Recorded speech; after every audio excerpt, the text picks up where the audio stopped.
How marvelous, how wonderful, and my song shall ever be.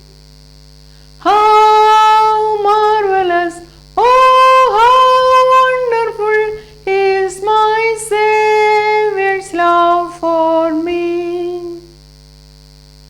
I stand amazed in the presence of Jesus the Nazarene,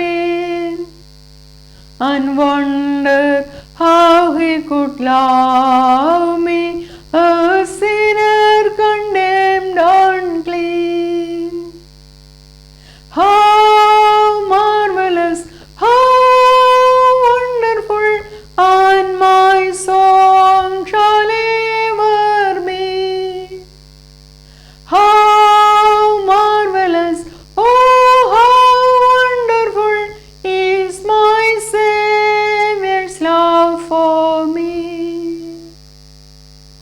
He took my sins and my sorrows, he made them his very own. He bore the burden to Calvary and suffered and died for me. How marvelous, how wonderful, and my song shall ever be. How marvelous, oh how wonderful is my Saviour's love for me. Greetings in the wonderful name of our Lord and Savior Jesus Christ. ഞാൻ ക്രിസ്തുവിനോടുകൂടി ക്രൂശിക്കപ്പെട്ടിരിക്കുന്നു. ഇനി ജീവിക്കുന്നത് ഞാനല്ല, ക്രിസ്തു അത്രേ എന്നിൽ ജീവിക്കുന്നു. ഇപ്പോൾ ഞാൻ ജഡത്തിൽ ജീവിക്കുന്നതോ എന്നെ സ്നേഹിച്ച് എനിക്ക് വേണ്ടി തന്നെത്താൻ ഏൽപ്പിച്ചു കൊടുത്ത ദൈവപുത്രങ്കയിലുള്ള വിശ്വാസത്താൽ അത്രേ ജീവിക്കുന്നത്. I have been crucified with Christ, and I no longer live, but Christ lives in me. The life I live in my body, I live by faith in the Son of God, who loved me and gave himself up for me. Galatians chapter 2 verse 20. Dear sisters and brothers in Christ, മാനവരാശിയുടെ പാപപരിഹാരത്തിനായി അവരുടെ പാപമെല്ലാം തന്മേലേറ്റെടുത്ത് അവർക്ക് പകരമായി Calvary ക്രൂശിൽ സ്വയം പാപയാഗമായി മാറിയ നമ്മുടെ കർത്താവായ യേശുക്രിസ്തുവിനെ ധ്യാനിക്കുവാൻ ലോകമെമ്പാടുമുള്ള ജനങ്ങൾ ഇന്ന് ഒരുമിച്ച് കൂടിയിരിക്കുകയാണല്ലോ. ദൈവം മനുഷ്യവർഗത്തിന് നേടിക്കൊടുത്ത ഈ മഹാവലിയ രക്ഷ, ഈ മഹാവലിയ സന്തോഷം ഒരു ദിവസം മാത്രം ഓർക്കേണ്ടതല്ല. എല്ലാ ദിവസവും നാം ഇത് ധ്യാനിച്ച് ദൈവത്തിന് സ്തുതിസ്തോത്രങ്ങൾ അർപ്പിക്കുകയും നന്ദി പറയുകയും ചെയ്യേണ്ടതാണ്. കാരണം ഒരു വലിയ വിപത്തിൽ നിന്നാണ് മനുഷ്യവർഗത്തെ ദൈവം രക്ഷിച്ചിരിക്കുന്നത്. പാപം നിമിത്തം ആത്മമരണം പ്രാപിച്ച ജനത്തെയാണ് തൻ്റെ കാൽവറിയിലെ യാഗം മൂലം, കാൽവറിയിൽ താൻ ചൊരിഞ്ഞ ആ രക്തത്താൽ ദൈവം വീണ്ടെടുത്തത്. അവർക്ക് നിത്യരക്ഷ കൊടുത്തു, നിത്യമരണത്തിൽ നിന്നും നിത്യജീവൻ കൊടുത്തു. ഇന്ന് ഞാനിവിടെ ചിന്തിക്കുവാൻ പോകുന്നത് യേശുവിൻ്റെ ക്രൂശീകരണ സമയത്തും അതിനു മുമ്പും തന്നോട് ചേർന്ന് നിന്ന യേശുവിൻ്റെ ഇടപെടലുകൾക്ക് വിധേയരായി യേശുവിൻ്റെ സാമീപ്യം അനുഭവിച്ച് അറിഞ്ഞോ അറിയാതെയോ അവിടെ അകപ്പെട്ടു പോയ കുറേ ആൾക്കാരെ പറ്റിയാണ്. എങ്ങനെയാണ് യേശുവിൻ്റെ ക്രൂശീകരണം അവരിൽ സ്വാധീനം ചെലുത്തിയത്, എന്ത് ഇൻഫ്ലുവൻസാണ് അവർക്കുണ്ടായത്. യേശുക്രിസ്തുവിൻ്റെ അവസാന നാളുകളിൽ അവനെ കണ്ട, അവനെ നിരീക്ഷിച്ച ഈ ജനങ്ങൾക്ക് എന്ത് മാറ്റമാണ് അവരുടെ ജീവിതത്തിൽ ഉണ്ടായത്? അവർ ലോകത്തിന് എന്ത് മെസ്സേജാണ് കൈമാറുന്നത്? നമ്മിൽ പലരും ചിന്തിക്കും, അവരുടെ സ്ഥാനത്ത് ഞാനായിരുന്നുവെങ്കിൽ ഞാൻ ഇങ്ങനെ ആയിരിക്കില്ല പെരുമാറുന്നത്. അവരുടെ സ്ഥാനത്ത് ഞാനായിരുന്നെങ്കിൽ ഞാൻ എന്ത് ചെയ്യുമായിരുന്നു എന്ന് ചിന്തിക്കുന്നവരുണ്ട്. ഇന്നത്തെ ഈ പഠനം അങ്ങനെയുള്ളവർക്കും കൂടെ പ്രയോജനപ്പെടുത്തുവാൻ ഇടയാകും. നമുക്ക് ആദ്യമായി മൽക്കോസിനെ പരിചയപ്പെടാം. യെരുശലേം ദേവാലയത്തിലെ അന്നത്തെ മഹാപുരോഹിതനായിരുന്ന കയ്യാഫാസിൻ്റെ ദാസനായിരുന്നു ഈ മൽക്കോസ്. യേശുവിനെ പിടിക്കുവാനായി പുറപ്പെട്ടവരുടെ ആ സംഘത്തിൽ മൽക്കോസും ഉണ്ടായിരുന്നു. യേശുവിൻ്റെ സാന്നിധ്യത്തിൽ ഈ മൽക്കോസിന് എന്താണ് സംഭവിച്ചത് എന്ന് വിശുദ്ധനായ ലൂക്കോസും യോഹന്നാനും രേഖപ്പെടുത്തിയിരിക്കുന്നു. Saint Luke chapter 22 verses 47 through 53. യേശു സംസാരിക്കുമ്പോൾ തന്നെ ഇതാ ഒരു പുരുഷാരം. പന്തിരുവരിൽ ഒരുവനായ യൂദ അവർക്ക് മുൻനടന്ന് യേശുവിനെ ചുംബിപ്പാനടുത്ത് വന്നു. യേശു അവനോട്, യൂദായെ, ഗുരുവിനെ ചുംബനം കൊണ്ടോ കാണിച്ചു കൊടുക്കുന്നത് എന്ന് ചോദിച്ചു. സംഭവിപ്പാൻ പോകുന്നത് അവൻ്റെ കൂടെയുള്ളവർ കണ്ടു. കർത്താവെ, ഞങ്ങൾ വാൾ കൊണ്ട് വെട്ടണമോ എന്ന് ചോദിച്ചു. അവരിൽ ഒരുത്തൻ മഹാപുരോഹിതന്റെ ദാസനെ വെട്ടി അവൻ്റെ വലത്തെ കാത് അറുത്തു. യേശു അവരോട്, ഇത്രയ്ക്ക് വിടുവീൻ എന്ന് പറഞ്ഞു അവൻ്റെ കാത് തൊട്ട് സൗഖ്യമാക്കി.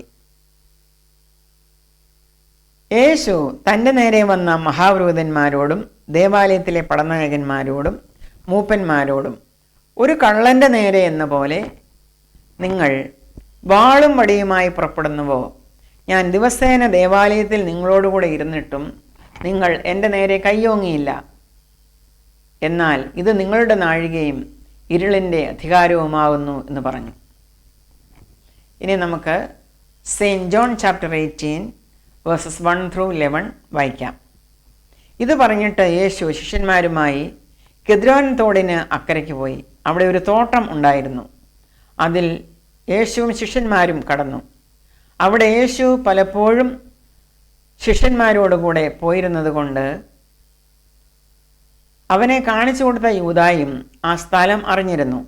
അങ്ങനെ യൂദ പട്ടാളത്തെയും മഹാപുരോഹിതന്മാരും പരീശന്മാരും അയച്ച ചേവകരെയും കൂട്ടിക്കൊണ്ട് ദീപട്ടിപ്പന്തങ്ങളും ആയുധങ്ങളുമായി അവിടെ വന്നു. യേശു തനിക്ക് നേരിടുവാനുള്ളത് എല്ലാം അറിഞ്ഞ് പുറത്തു ചെന്നു. നിങ്ങൾ ആരെ തിരയുന്നു എന്ന് അവരോട് ചോദിച്ചു. നസ്രായനായ യേശുവിനെ എന്ന് അവർ ഉത്തരം പറഞ്ഞപ്പോൾ, അത് ഞാൻ തന്നെ എന്ന് യേശു പറഞ്ഞു. അവനെ കാണിച്ചു കൊടുക്കുന്ന യൂദായും അവരോടുകൂടെ നിന്നിരുന്നു. ഞാൻ തന്നെ എന്ന് അവരോട് പറഞ്ഞപ്പോൾ അവർ പിൻവാങ്ങി നിലത്തു വീണു. നിങ്ങൾ ആരെ തിരയുന്നു എന്ന് യേശു പിന്നെയും അവരോട് ചോദിച്ചതിന് അവർ, നസ്രായനായ യേശുവിനെ എന്ന് ഉത്തരം പറഞ്ഞു. ഞാൻ തന്നെ എന്ന് നിങ്ങളോട് പറഞ്ഞുവല്ലോ, എന്നെ ആവുന്നു തിരയുന്നതെങ്കിൽ ഇവർ പോയിക്കൊള്ളട്ടെ എന്ന് യേശു ഉത്തരം പറഞ്ഞു. നീ എനിക്ക് തന്നവരിൽ ആരും നഷ്ടമായി പോയിട്ടില്ല എന്ന് യേശു പറഞ്ഞ വാക്കിന് ഇതിനാൽ നിവർത്തി വന്നു. ശിമോൻ പത്രോസ് തനിക്കുള്ള വാളൂരി മഹാപുരോഹിതന്റെ ദാസനെ വെട്ടി അവൻ്റെ വലത്ത് കാത് അറുത്തുകളഞ്ഞു. ആ ദാസന് മൽക്കോസ് എന്നു പേർ. യേശു പത്രോസിനോട്, വാൾ ഉറയിലിടുക, പിതാവ് എനിക്ക് തരുന്ന പാനപാത്രം ഞാൻ കുടിക്കേണ്ടതല്ലയോ എന്ന് പറഞ്ഞു. ഈ വേദഭാഗത്ത് നാം പലരെയും കാണുന്നുണ്ട്. മൽക്കോസിനെ കാണുന്നു, യേശുവിനെ പിടിക്കുവാൻ വന്ന ആ സംഘത്തെ കാണുന്നു, യേശുവിൻ്റെ ശിഷ്യന്മാരുണ്ട്, യൂദായുണ്ട്.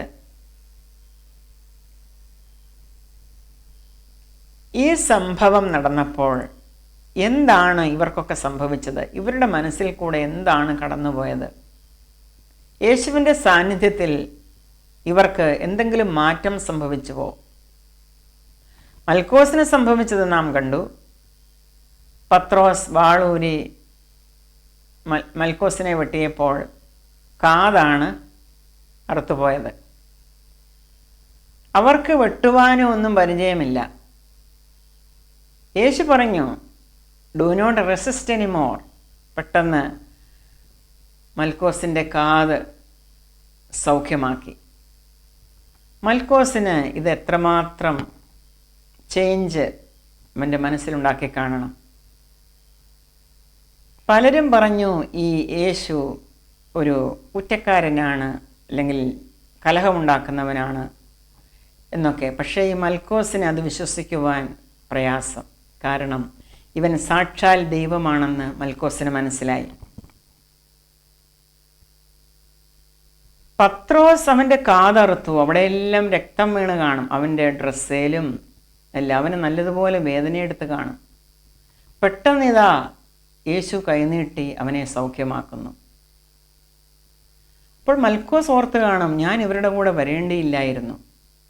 ഞാൻ ആരെയാണ് പിടിക്കാനീ വന്നിരിക്കുന്നത്? ഇത് സാക്ഷാൽ ദൈവമാണ്. ഞാനിവിടെ വരേണ്ടിയില്ലായിരുന്നു എന്നവൻ ചിന്തിച്ച് കാണണം.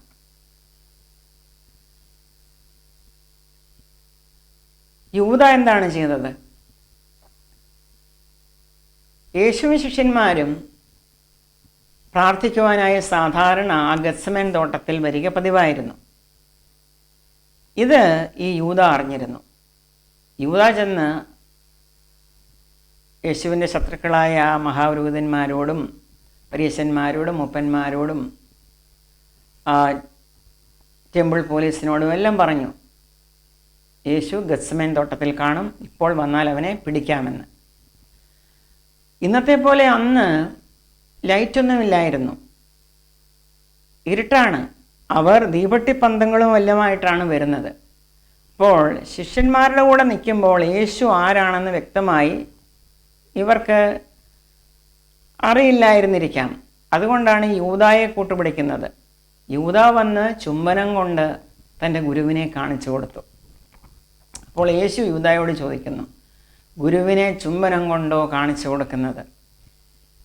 ആ യൂദായുടെ ഹൃദയത്തിൽ ആ വാക്കുകൾ ആഴത്തിൽ കയറി കാണണം. ഇതാണോ ഞാൻ ചെയ്യേണ്ടിയിരുന്നത്?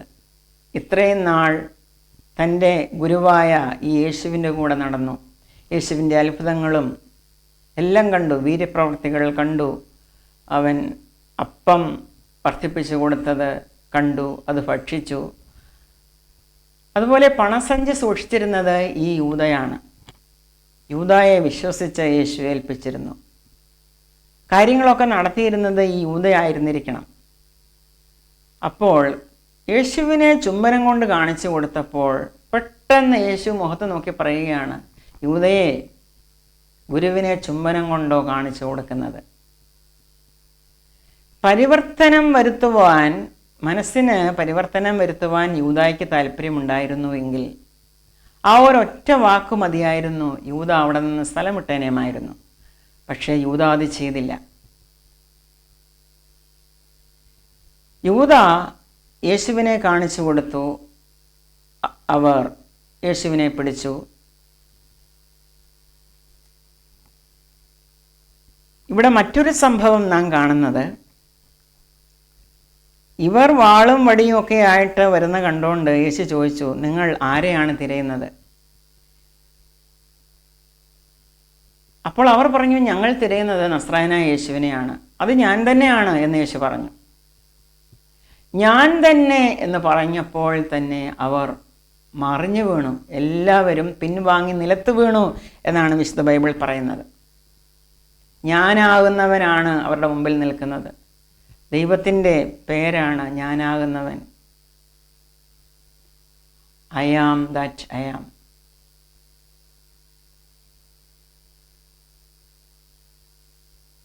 ദൈവത്തിൻ്റെ പേരാണ് ഐ ആം. ഞാൻ എന്നുമുള്ളവൻ, ഞാനാണ് ആകുന്നവൻ, ഞാൻ എന്നുമുള്ളവനാണ്. I am actively present everywhere. ഇത് കേട്ടപ്പോൾ തന്നെ, ഞാൻ തന്നെ എന്ന് കേട്ടപ്പോൾ അവർ പിൻവാങ്ങി നിലത്ത് വീണു. അവർ എഴുന്നേറ്റപ്പോൾ അവർ ചിന്തിക്കണമായിരുന്നു, ഞങ്ങൾ വീണുപോയല്ലോ, ഞങ്ങൾ പിടിക്കുവാൻ വന്നത് ആരെയാണ്? സാക്ഷാൽ ദൈവത്തെയാണോ ഞങ്ങൾ പിടിക്കുവാൻ വന്നത്? അത് അവർ അനുഭവിച്ചപ്പോൾ തന്നെ അവർ അവിടുന്ന് സ്ഥലം വിടണമായിരുന്നു. ഞങ്ങൾക്ക് ആള് മാറിപ്പോയി എന്ന് അവർ വിചാരിച്ച് അവിടെ നിന്ന് പോകണമായിരുന്നു. പക്ഷേ അത് അവരുടെ മനസ്സിൽ രൂപാന്തരം വരുത്തിയില്ല.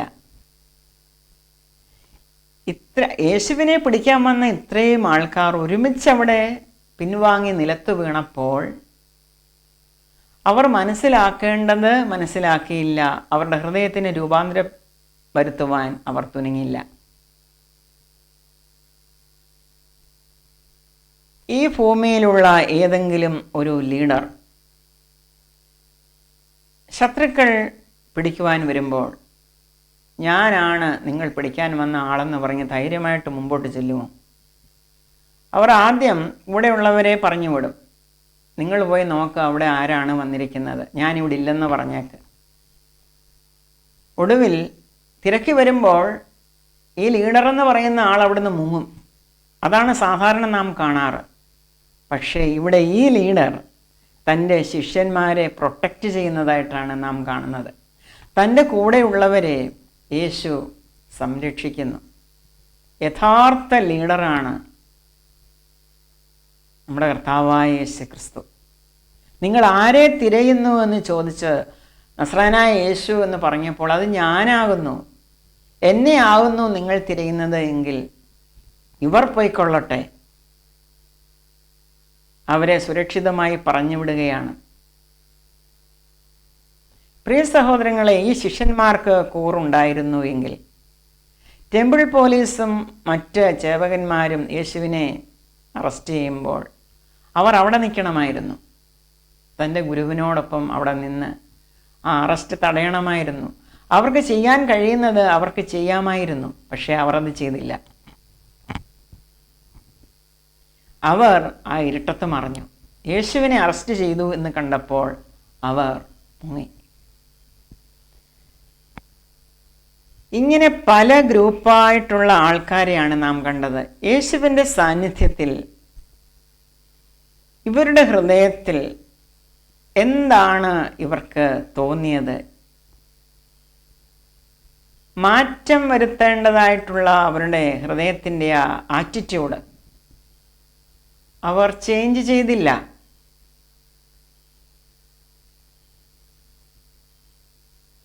ഇപ്പോൾ നാം ഓർക്കും, അവരുടെയൊക്കെ സ്ഥാനത്ത് ഞാനായിരുന്നുവെങ്കിൽ ഞാൻ ഇങ്ങനെ ഒന്നും ചെയ്യുകയില്ലായിരുന്നു എന്ന്.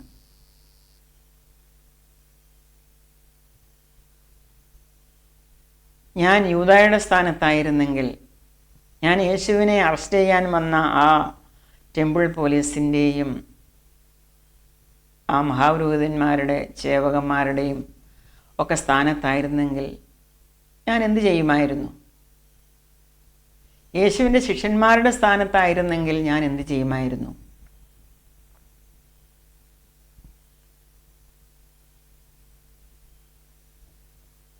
നാം ഇത് വളരെ സാവധാനതയോടെ ചിന്തിക്കേണ്ട കാര്യമാണ് സഹോദരങ്ങളെ. ഇന്നും നിങ്ങൾക്ക് യേശുവിന് വേണ്ടി നിൽക്കുവാനുള്ള അവസരമുണ്ട്. യേശു എന്താണ് നമ്മെ പഠിപ്പിച്ചത്? എന്താണ് അവൻ നമ്മെ പഠിപ്പിച്ചത്? യേശുവിനെ നാം മനസ്സിലാക്കി കഴിഞ്ഞു. ഇനിയും അവൻ പഠിപ്പിച്ചത് യേശുവിനെപ്പറ്റി കേട്ടിട്ടില്ലാത്തവർക്ക്, അറിഞ്ഞിട്ടില്ലാത്തവർക്ക് പറഞ്ഞു കൊടുക്കുവാൻ, പഠിപ്പിച്ചു കൊടുക്കുവാൻ, അങ്ങനെ യേശുവിൻ്റെ കൂടെ നിൽക്കുവാൻ നിങ്ങൾ സന്നദ്ധരാണോ? അടുത്തതായി നമുക്ക് മറ്റൊരു കഥാപാത്രത്തെ പരിചയപ്പെടാം. ബറബാസ്. ബറബാസിനെ പറ്റി നാം വായിക്കുന്നത് മർക്കോസിൻ്റെ സുവിശേഷത്തിലാണ്. Saint Mark chapter 15 verses 6 to 15.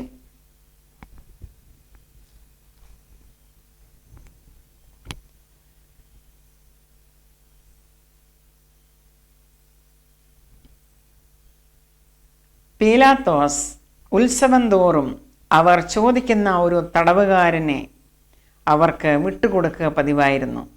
എന്നാൽ ഒരു കലഹത്തിൽ കൊല ചെയ്തവരായ കലഹക്കാരോടുകൂടെ ബന്ധിച്ചിരുന്ന ബറബാസ് എന്നു പേരുള്ള ഒരുത്തനുണ്ടായിരുന്നു. പുരുഷാരം കയറി വന്നു. പീലാത്തോസ് പതിവ് പോലെ ചെയ്യണം എന്ന് അപേക്ഷിച്ചു തുടങ്ങി. മഹാപുരോഹിതന്മാർ അസൂയ കൊണ്ട് യേശുവിനെ ഏൽപ്പിച്ചു എന്ന് പീലാത്തോസ് അറിഞ്ഞതുകൊണ്ട് അവരോട്, യഹൂദന്മാരുടെ രാജാവിനെ നിങ്ങൾക്ക് വിട്ടുതരേണം എന്ന് ഇച്ഛിക്കുന്നുവോ എന്ന് ചോദിച്ചു. എന്നാൽ അവൻ ബറബാസിനെ വിട്ടുകൊടുക്കേണ്ടതിന് ചോദിപ്പാൻ മഹാപുരോഹിതന്മാർ പുരുഷാരത്തെ ഉത്സാഹിപ്പിച്ചുകൊണ്ടിരുന്നു. പീലാത്തോസ് പിന്നെയും അവരോട്, എന്നാൽ യഹൂദന്മാരുടെ രാജാവ് എന്ന് നിങ്ങൾ പറയുന്നവനെ ഞാൻ എന്ത് ചെയ്യണം എന്ന് ചോദിച്ചു. അവനെ ക്രൂശിക്ക എന്ന് അവർ വീണ്ടും നിലവിളിച്ചു.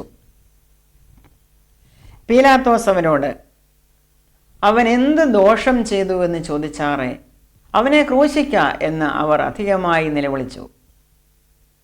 പീലാത്തോസ് പുരുഷാരത്തിന് തൃപ്തി വരുത്തുവാൻ ഇച്ഛിച്ച് ബറബാസിനെ അവർക്ക് വിട്ടുകൊടുത്തു. യേശുവിനെ ചമ്മട്ടി കൊണ്ട് അടുപ്പിച്ച് ക്രൂശിപ്പാൻ ഏൽപ്പിച്ചു. പീലാത്തോസ് അവിടുത്തെ നാടുവാഴിയായിരുന്നു. റോമാ ഗവൺമെൻറ് അവിടെ ആക്കിയിരുന്ന ഗവർണറായിരുന്നു ഈ പീലാത്തോസ്, ജുഡിയായുടെ ഗവർണർ. അപ്പോൾ ഈ ഗവർണർക്ക് ചില അധികാരങ്ങളൊക്കെ ഉണ്ട്. ഉത്സവം തോറും അവർ ചോദിക്കുന്ന ഒരു തടവുകാരനെ അവർക്ക് വിട്ടുകൊടുക്കുക പതിവായിരുന്നു. ഇത് പെസഹ പെരുന്നാളിൻ്റെ സമയമായിരുന്നു. അതാണ് ഇവിടെ ഉത്സവം എന്ന് എഴുതിയിരിക്കുന്നത്. ഉത്സവം തോറും അവർ ചോദിക്കുന്ന ഒരു തടവുകാരനെ അവർക്ക് വിട്ടുകൊടുക്കുക പതിവായിരുന്നു. അത് പീലാത്തോസിനും അറിയാം. പീലാത്തോസ് ഇവരോട് നേരെ ചോദിക്കുകയാണ്. ഇവർ പറയുന്നതിന് മുമ്പേ ഇവരോട് ചോദിക്കുകയാണ്,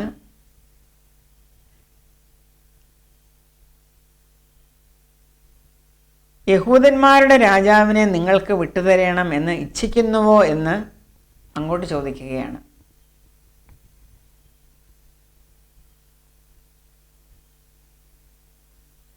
പക്ഷേ ഈ പീലാത്തോസിൻ്റെ ആ നടുമുറ്റത്തുണ്ടായിരുന്ന പുരോഹിതന്മാർ പുരുഷാരത്തോട് പറഞ്ഞു, നിങ്ങൾ പറ, യേശുവിനെ വേണ്ട, ബർബാസിനെ മതി, ബർബാസിനെ ഞങ്ങൾക്ക് വിട്ടുതാ എന്ന് പറഞ്ഞ് ഉത്സാഹിപ്പിക്കുകയാണ്.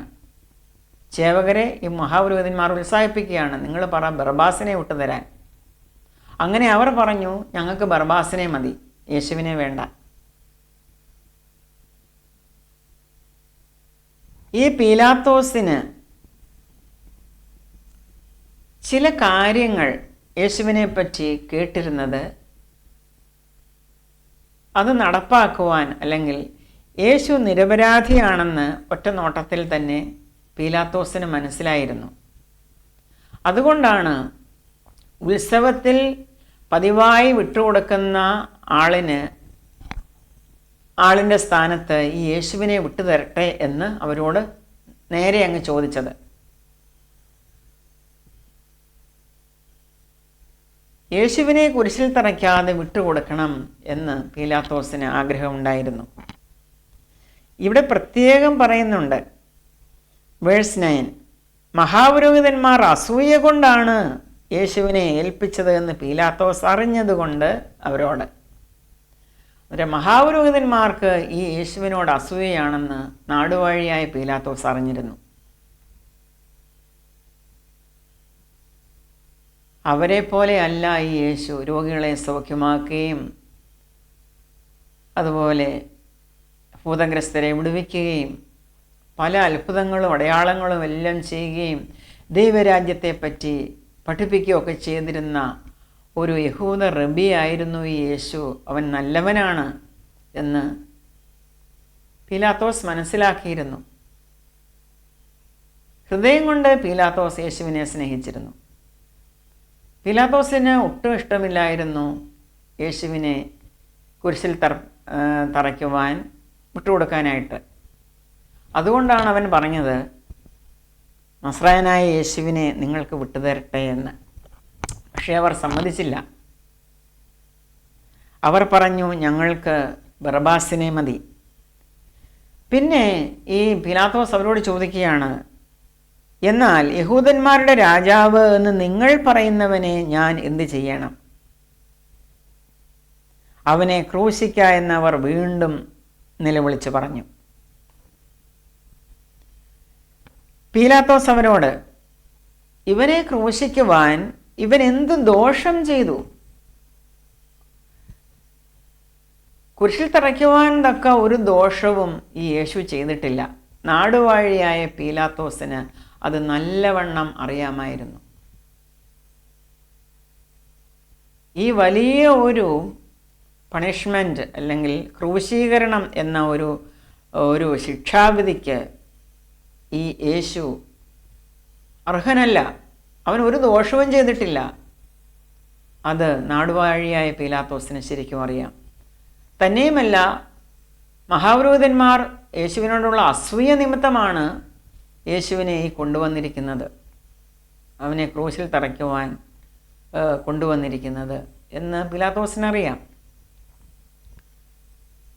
എന്നിട്ടും പീലാത്തോസ് ആരുടെ പക്ഷത്താണ് സഹോദരങ്ങളെ നിന്നത്?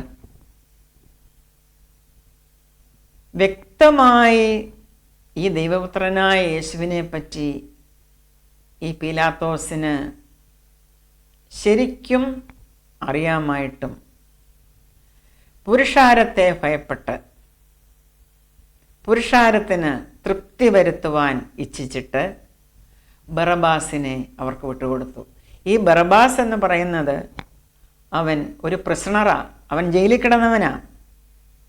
ദേശത്ത് കലഹവും കൊലയും ഒക്കെ നടത്തിയവനാണ്. ഇൻസറക്ഷൻ, മർഡർ എല്ലാം ചെയ്ത് മഹാകുറ്റക്കാരനാണ് അവൻ ജയിലിൽ കിടന്നവനാണ്. അവനെ ഇവർക്ക് മതി. പുരുഷാരത്തിന് ബറബ്ബാസിനെ മതി. ബറബ്ബാസിനെ ഞങ്ങൾക്ക് വിട്ടുതരിക, യേശുവിനെ കുരിശിക്കുക. നാം ഈ വേദഭാഗത്ത് കാണേണ്ടത് നാം പീലാത്തോസിൻ്റെ സ്ഥാനത്തായിരുന്നെങ്കിൽ നിങ്ങൾ ഏത് തരത്തിലുള്ള ഒരു വിധിയായിരിക്കും പുറപ്പെടുവിക്കുക? യേശുവിനെ കുരിശിക്കുവാൻ തക്കവണ്ണം വിട്ടുകൊടുക്കുമോ? നിങ്ങൾക്ക് യേശുവിനെ പറ്റി ശരിക്കും അറിയാമായിട്ടും നിങ്ങൾ ഏതെല്ലാം സ്ഥലങ്ങളിൽ യേശുവിനെ ഒറ്റുകൊടുത്തിട്ടുണ്ട്? ഞങ്ങളവനെ അറിയുന്നില്ല, അല്ലെങ്കിൽ യേശുവിൻ്റെ പ്രമാണത്തിൽ നിന്ന് വ്യതിചലിച്ചിട്ടുണ്ട്. സത്യം പറയേണ്ട സ്ഥാനത്ത് നിങ്ങൾ അത് ഓർക്കാതെ നിങ്ങളുടെ കാര്യസാധ്യത്തിനായി വ്യാജം പറഞ്ഞിട്ടുണ്ട്. യേശുവിനെ എവിടെയൊക്കെ നിങ്ങൾ അവഗണിച്ചിട്ടുണ്ട്, റിജക്റ്റ് ചെയ്തിട്ടുണ്ട്, അവന് മാനഹാനി വരുത്തിയിട്ടുണ്ട്, അവനെ അധിക്ഷേപിച്ചിട്ടുണ്ട് നിങ്ങളുടെ വാക്കുമൂലം, നിങ്ങളുടെ പ്രവൃത്തി മൂലം. അതാണ് നാം ചിന്തിക്കേണ്ടത്. നാം ഈ ദിവസം ഈ വേദഭാഗമൊക്കെ വായിക്കുമ്പോൾ ഈ പീലാത്തോസ് എത്ര ക്രൂരനായിരുന്നു എന്ന് പറഞ്ഞ് നമ്മുടെ മനസ്സിൽ കൂടെ അത് ആ ഒരു രീതിയിൽ നമ്മൾ ഈ പീലാത്തോസിനെ വിധിക്കും. പക്ഷേ നാം ആ സ്ഥാനത്ത് നിന്ന് ചിന്തിക്കണം. പീലാത്തോസിൻ്റെ സ്ഥാനത്ത് എത്രയോ പ്രാവശ്യം എവിടെയെല്ലാം നാം ആയിരുന്നു. ഇവിടെ ബറബ്ബാസ് എന്ന ആ ദുഷ്ടനായ ആ മനുഷ്യന് എന്തെങ്കിലും മനസ്സിന് രൂപാന്തരം, അവൻ്റെ ആറ്റിറ്റ്യൂഡിന് എന്തെങ്കിലും മാറ്റം സംഭവിച്ച് കാണുമോ? നിശ്ചയമായും സംഭവിച്ച് കാണും. അവൻ നോക്കുമ്പോൾ യാതൊരു അർഹതയും ഇല്ലാതിരുന്ന തന്നെ ഇതാ റിലീസ് ചെയ്തിരിക്കുന്നു.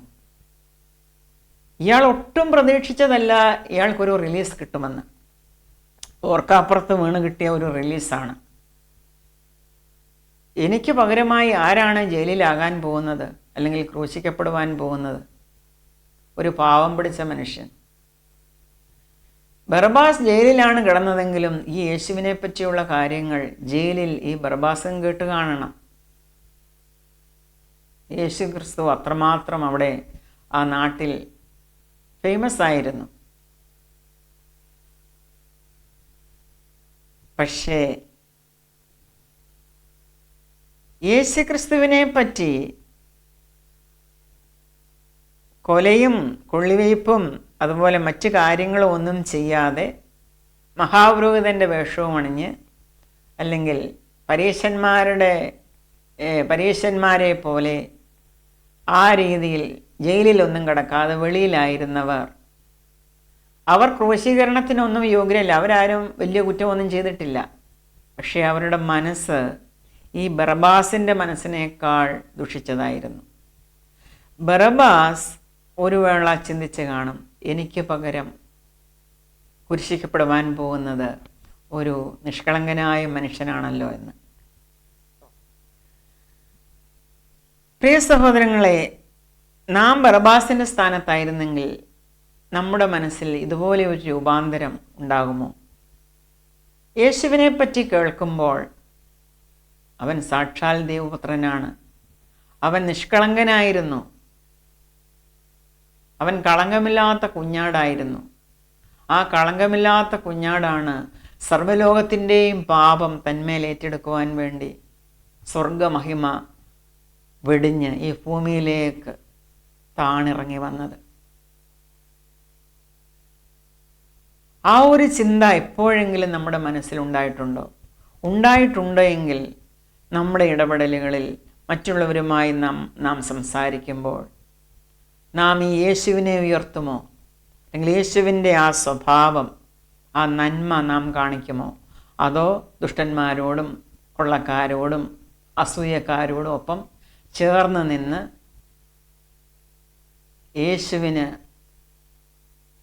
യേശുവിൻ്റെ നാമത്തിന് ദുഷിപ്പുണ്ടാക്കുമോ? നാം ചിന്തിക്കേണ്ടിയിരിക്കുന്നു. മൽക്കോസിൻ്റെ അറ്റുപോയ കാത് സൗഖ്യമാക്കിയ യേശു ക്രിസ്തു നമ്മോടും പറയുകയാണ്, എൻ്റെ മുറിവുകളാലാണ് നിങ്ങൾക്ക് സൗഖ്യം വന്നിരിക്കുന്നത് എന്ന്. നിങ്ങളുടെ സൗഖ്യത്തിനായിട്ടാണ് ഞാൻ മുറിവേറ്റത്, അടിയേറ്റത്. പ്രവാചകനായ യെശയ്യാവും യേശു ക്രിസ്തുവിനെ പറ്റി പ്രവചിച്ചിരിക്കുന്നത് ഇത് തന്നെയാണ്. സാക്ഷാൽ നമ്മുടെ രോഗങ്ങളെ അവൻ വഹിച്ചു, നമ്മുടെ വേദനകളെ അവൻ ചുമന്നു, അവൻ്റെ അടിപ്പിണരുകളാൽ നമുക്ക് സൗഖ്യം വന്നിരിക്കുന്നു. ഐശയ്യ ചാപ്റ്റർ 53 വേഴ്സ് 5. യേശുവിനെ കാണിച്ചു കൊടുത്ത യൂദയോട് യേശു മറ്റൊന്നും ചോദിച്ചില്ല.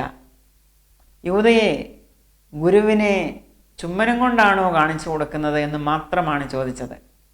കാരണം ഈ യൂദയുടെ മടങ്ങി വരവ് നമ്മുടെ കർത്താവ് ആഗ്രഹിച്ചു. അവൻ യഥാസ്ഥാനപ്പെടണം, അവൻ നശിച്ചു പോകരുത്. അവൻ്റെ റിസ്റ്റോറേഷനാണ് കർത്താവിൻ്റെ ആഗ്രഹം. കാരണം സർവ്വലോകത്തിൻ്റെയും സർവ്വപാപവും തന്മേലേറ്റുകൊണ്ട് അവർക്ക് വേണ്ടി ബലിയായി മാറി അവരെ രക്ഷിക്കുവാനാണ് യേശു വന്നത്. ഈ യേശു ക്രിസ്തുവാണ് നമ്മെ പഠിപ്പിച്ചത്, നിങ്ങളുടെ ശത്രുക്കളെ സ്നേഹിപ്പീൻ, നിങ്ങളെ ഉപദ്രവിക്കുന്നവർക്ക് വേണ്ടി പ്രാർത്ഥിപ്പീൻ, അവർക്ക് നന്മ ചെയ്യുവീൻ എന്ന്. Love your enemies, do good to those who hate you. Saint Luke chapter 6 verse 27.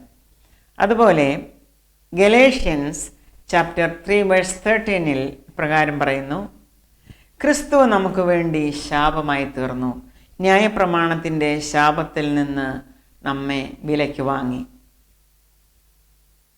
2 Corinthians chapter 5 verse 21. പാപമറിയാത്തവനെ നാം അവനിൽ ദൈവത്തിൻ്റെ നീതിയാകേണ്ടതിന് അവൻ നമുക്ക് വേണ്ടി പാപമാക്കി. പീലാത്തോസ് യേശുവിൽ യാതൊരു കുറ്റവും കണ്ടില്ല. ആർക്കും യേശുവിൽ ഒരു കുറ്റവും കാണുവാൻ കഴിയുകയുമില്ല. കാരണം അവൻ പാപമില്ലാത്തവനാണ്, പാപമില്ലാത്ത പരിശുദ്ധനാണ്. സർവ്വലോകത്തിൻ്റെയും പാപം തന്മേൽ ഏറ്റുകൊള്ളുവാൻ വന്ന ദൈവത്തിൻ്റെ കളങ്കമില്ലാത്ത കുഞ്ഞാടാണ്. ഈ പാപമറിയാത്ത യേശുക്രിസ്തുവിനെയാണ് നാം അവനിൽ ദൈവത്തിൻ്റെ നീതിയാകേണ്ടതിന് ദൈവം നമുക്ക് വേണ്ടി പാപമാക്കിയത്. Romance chapter 5 versus 6-8. നാം ബലഹീനരായിരിക്കുമ്പോൾ തന്നെ ക്രിസ്തു തക്ക സമയത്ത് അഭക്തർക്ക് വേണ്ടി മരിച്ചു. അങ്ങനെ ദൈവം തനിക്ക് നമ്മോടുള്ള സ്നേഹത്തെ പ്രദർശിപ്പിച്ചിരിക്കുന്നു. ഇനി നമുക്ക് പരിചയപ്പെടാം കുറേനക്കാരനായ ശീമോനെ, സൈമൺ ഓഫ് സൈറീൻ. യേശുവിൻ്റെ കുരിശു വഹിക്കുവാൻ പടയാളികളാൽ നിർബന്ധിക്കപ്പെട്ടവനായിരുന്നു ഈ ശീമോൻ. ശീമോനെ പറ്റി പരാമർശിച്ചിരിക്കുന്ന വേദഭാഗമാണ് Saint Mark chapter 15 verses 21 and 22. അലക്സണ്ടറിൻ്റെയും റൂഫോസിൻ്റെയും അപ്പനായി വയലിൽ നിന്ന് വരുന്ന കുറേനക്കാരനായ ശീമോനെ യേശുവിൻ്റെ കുരിശു ചുമപ്പാൻ പടയാളികൾ നിർബന്ധിച്ചു. തലയോടിടം എന്നർത്ഥമുള്ള ഗൊൽഗോഥ എന്ന സ്ഥലത്തേക്ക് അവനെ കൊണ്ടുപോയി. ഈ ശീമോൻ എവിടെ നിന്ന് വന്നവനാണ്? ലിബിയയിൽ നിന്ന് വന്നവനാണ്. ലിബിയയിലെ സൈറീൻ എന്ന സ്ഥലത്ത് നിന്ന് യെരുശലേം ദേവാലയത്തിൽ പെസഹ പെരുന്നാൾ ആഘോഷിക്കുവാൻ വന്നതാണ്. ശീമോൻ യെരുശലേം നഗരത്തിലേക്ക് പ്രവേശിക്കുമ്പോൾ എല്ലാവരും ഒരു കാഴ്ച കണ്ടുകൊണ്ട് നിൽക്കുന്നതായി ശീമോൻ്റെ ശ്രദ്ധയിൽപ്പെടുന്നു. എന്താണ് ഇവർ കാണുന്നത് എന്നറിയുവാൻ വേണ്ടി ശീമോനും അങ്ങോട്ട് ശ്രദ്ധിക്കുന്നു. ശീമോൻ നോക്കിയപ്പോൾ കുറെ പട്ടാളക്കാർ 3 പേരെ കുരിശിൽ തറയ്ക്കുവാനായി കൊണ്ടുപോവുകയാണ്. അവർ 3 പേരും തികച്ചും അവശരാണ്. അവരുടെ ശരീരമാസകലം അടികൊണ്ട പാടുകളുണ്ട്, രക്തമൊലിക്കുന്നുണ്ട്. അവർ വിവസ്ത്രരാണ്. അവരുടെ കയ്യിൽ അവരെ കുരിശിൽ തറയ്ക്കുവാനുള്ള ആ കുരിശിൻ്റെ ഹൊറിസോണ്ടൽ പാർട്ട്, അതായത് പാറ്റിബുലം എന്ന് ലാറ്റിൻ ഭാഷയിൽ പറയും, എല്ലാവരും അത് വഹിച്ചിട്ടുണ്ട്. കുരിശിൻ്റെ പെർപെൻഡിക്കുലർ പാർട്ട്, അപ്പോൾ അവരെ എവിടെയാണോ കുരിശിൽ തറയ്ക്കുന്നത് ആ സ്ഥലത്ത് ഫിക്സ് ചെയ്ത് വെച്ചിരിക്കുകയാണ്. അത് ഇവർ വഹിക്കേണ്ടതില്ല. ഇവർ വഹിച്ചിരിക്കുന്ന ഈ പാറ്റിബുലം 2 മീറ്റർ നീളമുള്ളതാണ്, 50 കിലോയോളം ഭാരമുണ്ട്. അടികൊണ്ട് തീർത്തും അവശരായിരിക്കുന്ന ആൾക്കാരാണ് ഇത് വഹിക്കുന്നതെന്ന് ഓർക്കണം. അവർക്കത് വഹിക്കുവാൻ പ്രയാസമാണ്. അവർക്ക് ആരോഗ്യമില്ല, അവശരാണ്. ഈ 3 പേരിൽ ഒരു വ്യക്തി തീർത്തും അവശനാണ്. ഒരടി പോലും വെക്കുവാൻ ബലമില്ല. ആ വ്യക്തിയുടെ തലയിൽ മുള്ളുകൊണ്ടുള്ള ഒരു കിരീടം അടിച്ചിറക്കിയിട്ടുണ്ട്. അത് മറ്റാരുമായിരുന്നില്ല, അത് നമ്മുടെ യേശുവായിരുന്നു. മറ്റു 2 പേർ യേശുവിനോടൊപ്പം കുരിശിൽ തറയ്ക്കപ്പെടുവാനുള്ള കള്ളന്മാരായിരുന്നു. അത്രയും ആളുകൾ അവിടെ ഉണ്ടായിരുന്നിട്ടും എന്തിനാണ് ആ പടയാളികൾ ഈ ശീമോനോട് യേശുവിനെ സഹായിക്കുവാൻ പറഞ്ഞത്? ആ തടി വഹിക്കുവാൻ, യേശുവിനെ സഹായിക്കുവാനല്ല അവർ പറഞ്ഞത്. ആ തടി വഹിക്കുവാനാണ് പറഞ്ഞത് പൂർണ്ണമായും. കാരണം യേശുവിന് അത് ചുമക്കുവാൻ വയ്യ, ഒരടി പോലും യേശുവിന് നടക്കുവാൻ വയ്യ. അതുപോലെ തീർത്തും അവശനാണ് യേശു.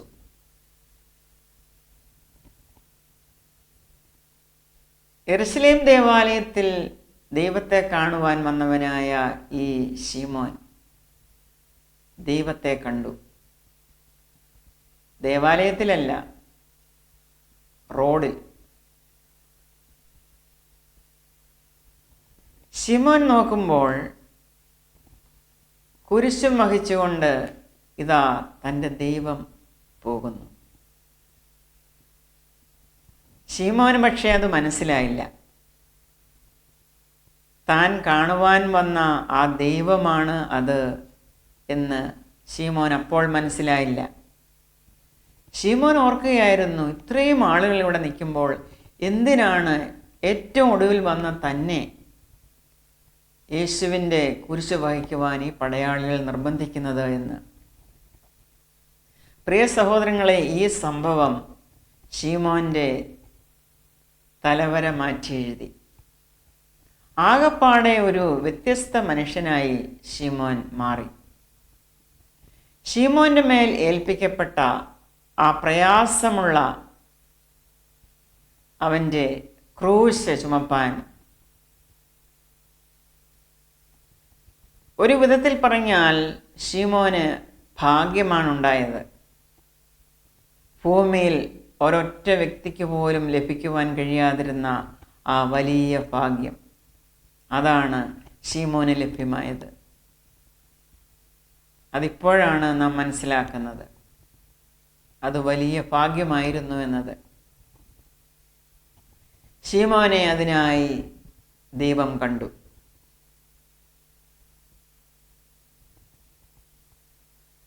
അവൻ ആരെന്നറിയാതെ ചുമന്ന ആ കുരിശിൻ്റെ ഉടമ ജീവിക്കുന്ന ദൈവമായിരുന്നു സഹോദരങ്ങളെ. ആ മുൾക്കിരീടം വിജയകിരീടമായി മാറ്റപ്പെടുകയാണ് ഉണ്ടായത്.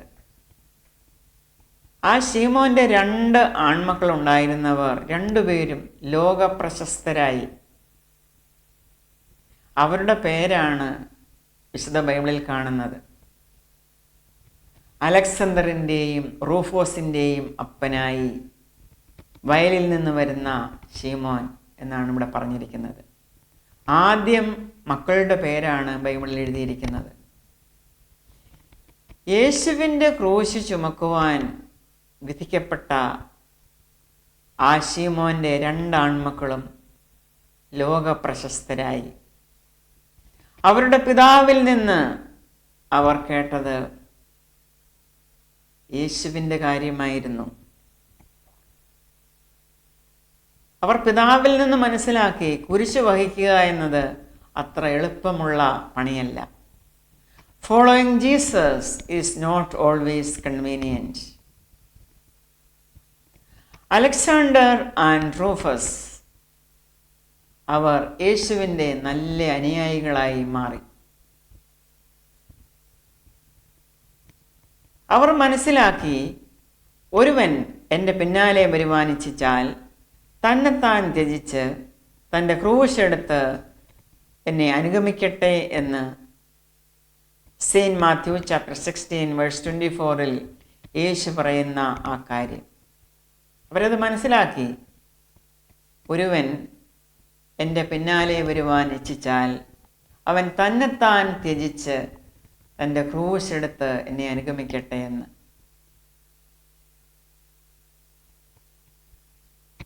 പ്രിയ സഹോദരങ്ങളെ, നാം ഈ ഭാഗത്ത് പഠിക്കുവാനുള്ളത് കുറേനക്കാരനായ ഈ ശിമോൻ എന്തിനാണോ ലിബിയയിൽ നിന്ന് യെരുശലേമിൽ വന്നത്, അക്കാര്യം ദൈവം അവന് സാധിപ്പിച്ചു കൊടുത്തു. അവൻ അറിയാതെ തന്നെ. അവൻ അറിഞ്ഞില്ല ഇവിടെ എന്താണ് സംഭവിക്കുന്നത് എന്ന്. പക്ഷേ അതിലേക്ക് അവൻ എത്തപ്പെടുകയാണ് ഉണ്ടായത്.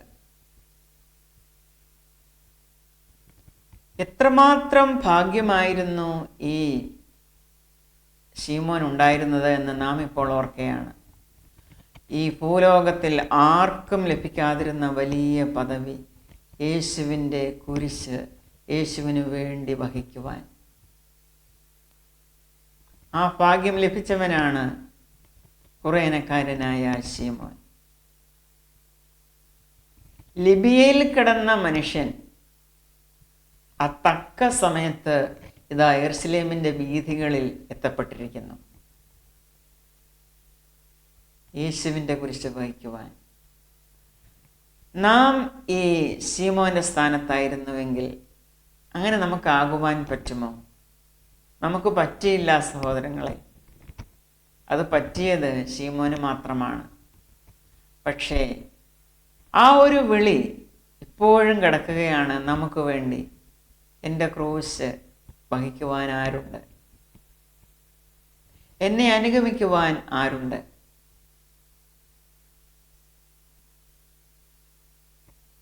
യേശുവിന് വേണ്ടി ത്യാഗം സഹിക്കുവാൻ ആരുണ്ട്? അതാണ് നമ്മോടുള്ള ചോദ്യം. കുറേനക്കാരനായ ശീമോൻ തൻ്റെ 2 ആൺമക്കളെയും യേശുവിൻ്റെ ആ ദിവ്യ സ്വഭാവത്തിലേക്ക് വളർത്തുവാനിടയായി. കാരണം യേശുവിൻ്റെ പിന്നാലെ ആ വലിയ തടിയും വലിച്ചുകൊണ്ട് ശീമോൻ നടക്കുമ്പോൾ യേശുവിൻ്റെ മുഖത്തേക്ക് പലപ്പോഴും നോക്കിക്കാണും. തികച്ചും അവശനായിരുന്നുവെങ്കിലും സാക്ഷാൽ ദൈവത്തെ ശീമോൻ യേശുവിൽ കണ്ടു. ആ തേജസ് ശീമോൻ ശ്രദ്ധിച്ചു. ഇവൻ സാധാരണക്കാരനല്ല, അസാധാരണനായ മനുഷ്യനാണ്. അല്ലെങ്കിൽ ലിബിയയിൽ കിടന്ന തന്നെ ആ കൃത്യസമയത്ത് ഇവിടെ കൊണ്ടുവരുവാനും അത്രയും ജനങ്ങൾ നിൽക്കുന്നിടത്ത് നിന്ന് തന്നെ മാത്രം പടയാളികൾ വിളിച്ച് യേശുവിൻ്റെ കുരിശ് ചുമക്കുവാൻ നിർബന്ധിക്കുവാനും എന്താണ് കാരണം? അറിഞ്ഞോ അറിയാതെയോ എന്തോ ഒരു അത്ഭുതം അവിടെ നടന്നു കാണണം. എന്തോ ആ ശീമോനെ ആകർഷിച്ചു. ശീമോൻ്റെ ഉള്ളിലേക്ക് ആ ദൈവിക ശക്തി പകർന്നു. അതാണ് തൻ്റെ ആൺമക്കളെ യേശുവിൻ്റെ കാര്യം പറഞ്ഞ് പഠിപ്പിക്കുവാനും യേശുവിനെ അവരിലേക്ക് കൊടുക്കുവാനും ഈ ശീമോന് സാധിച്ചത്. അതുകൊണ്ട് അവർ യേശുവിൻ്റെ അനുയായികളായി മാറി, ലോക പ്രശസ്തരായി. അവർ മനസ്സിലാക്കി, following Jesus is not always convenient. അത് തൻ്റെ പിതാവിൽ നിന്നാണ് മനസ്സിലാക്കിയത്. ഈ ലോകത്തിൽ അവർ യേശുവിന് വേണ്ടി ജീവിച്ചപ്പോൾ അവർക്ക് അത് പ്രയാസമുള്ള കാര്യമാണെന്ന് മനസ്സിലാക്കുവാൻ കഴിഞ്ഞു. ആ പ്രയാസത്തിൽ നിന്ന് അവർ ഓടി ഒളിച്ചില്ല, അവർ അത് സഹിച്ചു വഹിച്ചു. കാരണം ഒരു നല്ല കോസിന് വേണ്ടി, തങ്ങളുടെ രക്ഷകന് വേണ്ടി, ഈ ലോകത്തിൻ്റെ സൃഷ്ടാവിന് വേണ്ടി, സർവ്വലോകത്തിൻ്റെ നാഥന് വേണ്ടി എന്തും ചെയ്യുവാൻ അവർ തയ്യാറായിരുന്നു. അതിനുവേണ്ടി എന്തും സഹിക്കുവാൻ അവർ സന്നദ്ധരായിരുന്നു. നാം ആ സ്ഥാനത്തായിരുന്നുവെങ്കിൽ എന്ന് പ്രിയ സഹോദരങ്ങളെ നിങ്ങൾ ചിന്തിക്കുമോ? നിങ്ങൾ അങ്ങനെ ചിന്തിച്ച് പ്രയാസപ്പെടേണ്ട കാര്യമില്ല. ഇന്നും അവൻ്റെ ക്രൂശ് വഹിക്കുവാൻ യേശുക്രിസ്തു നമ്മെ ആഹ്വാനം ചെയ്യുകയാണ്. അവനു വേണ്ടി പ്രയാസങ്ങളും പ്രതിബന്ധങ്ങളും സഹിക്കുവാനുള്ള ആ മനസ്സ്, നീതിക്ക് വേണ്ടി, നന്മയ്ക്ക് വേണ്ടി, ന്യായത്തിനു വേണ്ടി നിലകൊള്ളുവാൻ, സത്യത്തിനു വേണ്ടി നിലകൊള്ളുവാൻ, അതിനുവേണ്ടി എന്ത് ത്യാഗവും സഹിക്കുവാൻ പ്രിയ സഹോദര സഹോദരി, നീ സന്നദ്ധനാണോ, സന്നദ്ധയാണോ? യേശുവിൻ്റെ അമ്മയായ കന്യകമറിയാമിനെയും യോഹന്നാനെയും അടുത്തതായി നമുക്ക് പരിചയപ്പെടാം. Saint Mary and John. തൻ്റെ എല്ലാമായ തൻ്റെ ഏകജാതനായ പുത്രനിത ഒരു കൊടും കുറ്റവാളിയെപ്പോലെ തൻ്റെ കണ്ണിന് മുമ്പിൽ ക്രൂശിതനായിരിക്കുന്നു. തൻ്റെ ഓമനകുമാരൻ ഒരു ക്രിമിനൽ കണക്കെ തൻ്റെ കണ്ണിന് മുമ്പിൽ ക്രൂശിൽ യാതന അനുഭവിക്കുന്നു. എന്ത് കുറ്റം ചെയ്തിട്ടാണ് തൻ്റെ പുത്രൻ ഇപ്രകാരം കഷ്ടത്തിലായിരിക്കുന്നത് എന്ന് തുടങ്ങി ധാരാളം ചിന്തകൾ, വിചാരങ്ങൾ കന്യകമറിയാമിൻ്റെ ഹൃദയത്തിലൂടെ പാഞ്ഞു പോകുന്നു. പെട്ടെന്ന് താൻ ഓർക്കുകയാണ്, പണ്ട് പൈതലായ യേശുവിനെയും കൂട്ടി യെരുശലേം ദേവാലയത്തിലേക്ക് യേശുവിനെ കാഴ്ചയണയ്ക്കുവാനായി പോയ ആ ദിവസം. അന്ന് യേശുവിനെ കാത്ത് അവിടെ ഉണ്ടായിരുന്ന ശിമ്യോൻ എന്ന വൃദ്ധനായ പ്രവാചകൻ തന്നോട് പറഞ്ഞിരുന്നു, നിന്റെ ഹൃദയത്തിൽ കൂടെ ഒരു വാൾ കടക്കുമെന്ന്. അത് എത്രമാത്രം അന്വർത്ഥമായിരിക്കുന്നു.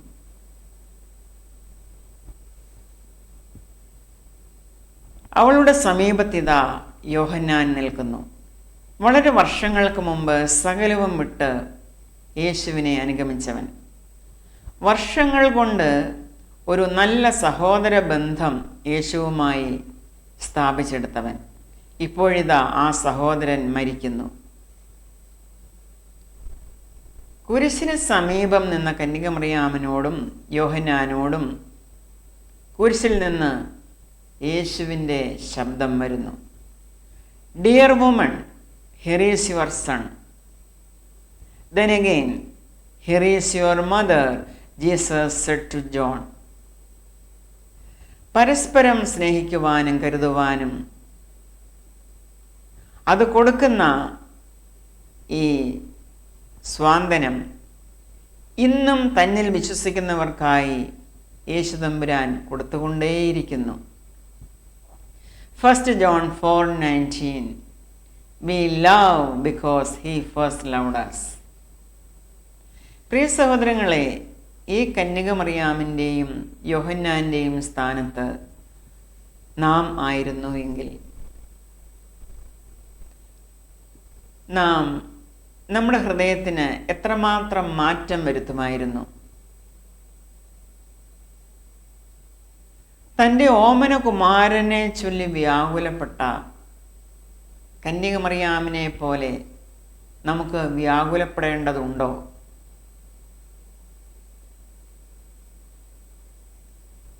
യേശുക്രിസ്തു പറഞ്ഞു,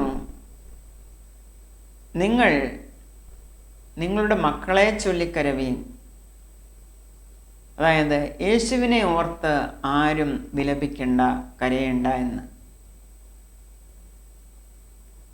പക്ഷേ കന്യകമറിയാമിൻ്റെ സ്ഥാനത്ത് നാം നിൽക്കുമ്പോൾ നമ്മുടെ വ്യാകുലം, നമ്മുടെ ചിന്ത, നമ്മുടെ വിചാരങ്ങൾ എന്തായിരിക്കണം?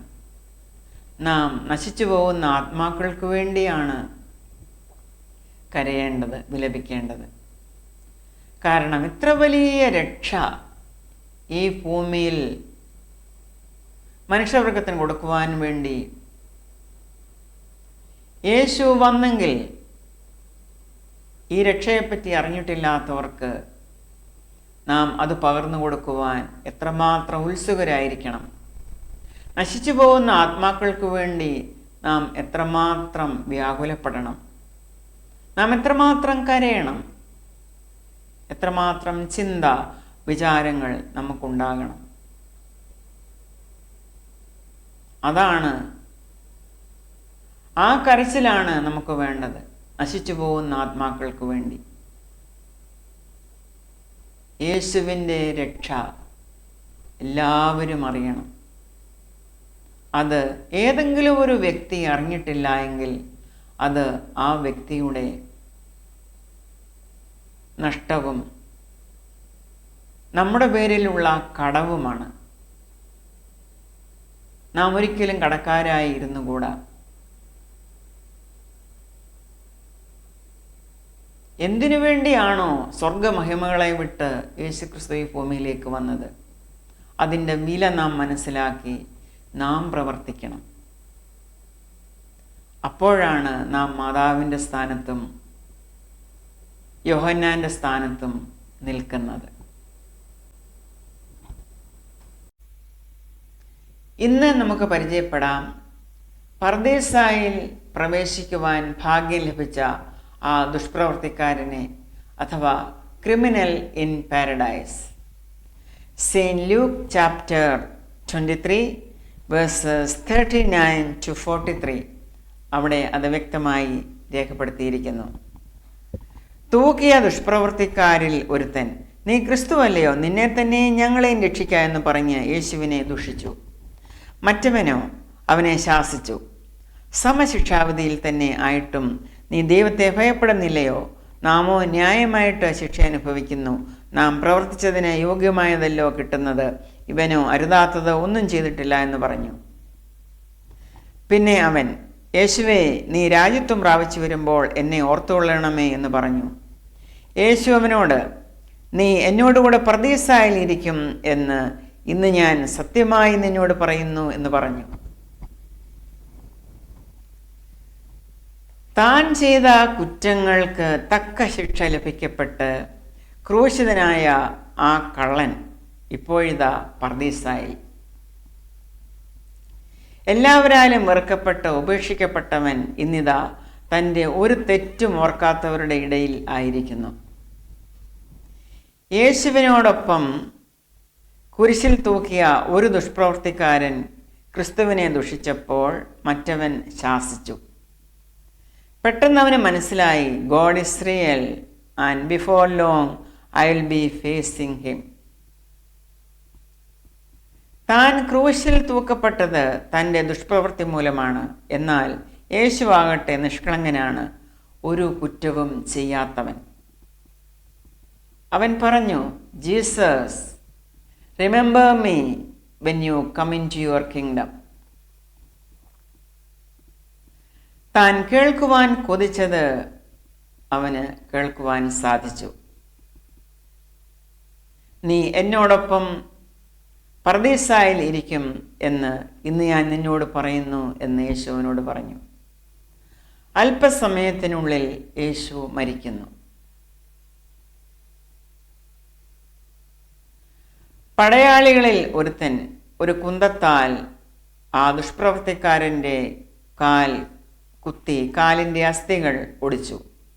ആ കള്ളൻ പർദീസായിൽ എത്തപ്പെട്ടു. അവിടെ യേശുവിനോടൊപ്പം വേദനയില്ലാതെ സന്തോഷം മാത്രം, കഷ്ടതയില്ലാതെ ആനന്ദം മാത്രം, വെറുപ്പില്ല, സ്നേഹം മാത്രം, ഒരു കുറ്റബോധവുമില്ല, അംഗീകാരം മാത്രം. യേശുവും അവിടെയുണ്ട്, പ്രകാശപൂർണനായിരിക്കുന്നു. നിന്ദയോ തുപ്പലോ പരിഹാസമോ ഒന്നും ഏറ്റ ലക്ഷണമില്ല. 1 Peter chapter 3 verse 18. ക്രിസ്തുവും നമ്മെ ദൈവത്തോട് അടുപ്പിക്കേണ്ടതിന് നീതിമാനായി നീതികെട്ടവർക്ക് വേണ്ടി പാപനിമിത്തം ഒരിക്കൽ കഷ്ടം അനുഭവിച്ചു. നീതിമാനായ യേശു ക്രിസ്തു നീതികെട്ടവർക്ക് വേണ്ടിയാണ് നിന്ദയും തുപ്പലും പരിഹാസവും ചമ്മട്ടിയും എല്ലാം അനുഭവിച്ചത്.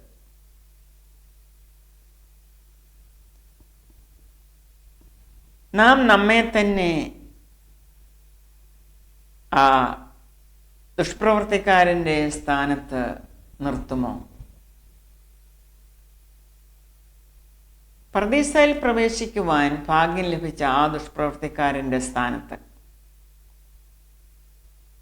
അവൻ എന്താണ് പറഞ്ഞത്? അവൻ്റെ സാക്ഷ്യം വളരെ പ്രധാനപ്പെട്ടതായിരുന്നു, ശ്ലാഘനീയമാണ്. യേശുവിനെ ദുഷിച്ച മറ്റേ ദുഷ്പ്രവർത്തിക്കാരനെ ഇവൻ ശാസിക്കുകയാണ്. നീ എന്താണ് ഈ പറയുന്നത്? നാം ശിക്ഷ അനുഭവിക്കുന്നുവെങ്കിൽ, അല്ലെങ്കിൽ നാം കുരിശിൽ തൂങ്ങപ്പെട്ടെങ്കിൽ അതിന് തക്കതായ കാരണമുണ്ട്. നമ്മൾ രണ്ടുപേരും ദുഷ്പ്രവർത്തിക്കാരായിരുന്നു. പക്ഷേ അതുപോലെയല്ല ഈ യേശുവിൻ്റെ കാര്യം. അവൻ ഒരു തെറ്റും ചെയ്തിട്ടില്ല. അതുകൊണ്ട് നീ അവനെ ദുഷിക്കരുത്. ദുഷിച്ച ആ ദുഷ്പ്രവർത്തിക്കാരനെ മറ്റവൻ ശാസിക്കുകയാണ്. എന്നിട്ട് പറയുകയാണ്, സമശിക്ഷാവിധിയിൽ ആയിട്ടും നീ ദൈവത്തെ ഭയപ്പെടുന്നില്ലയോ? നീ ശിക്ഷയിൽ കിടന്നാലും ഈ ശിക്ഷയിൽ നിന്ന് മോചനം തരുവാൻ ദൈവത്തിന് കഴിയും. അങ്ങനെ കഴിവുള്ള ഒരു ദൈവത്തെ നീ വിളിക്ക്, ആ ദൈവത്തെ നീ ആശ്രയിക്ക്. കാരണം ഇവിടം കൊണ്ട് തീരുന്നതല്ല നിന്റെ ജീവിതം. കുരിശിൽ നീ മരിച്ചാൽ അവിടം കൊണ്ട് തീരുന്നതല്ല നിന്റെ ജീവിതം. നിനക്കൊരാത്മാവുണ്ട്, ആ ആത്മാവിന് നിത്യജീവൻ വേണം. അതുകൊണ്ട് നീ കുരിശിൽ കിടക്കുകയാണെങ്കിലും, നീ ശിക്ഷാവിധിയിലായിരിക്കുകയാണെങ്കിലും നീ മാനസാന്തരപ്പെടുക.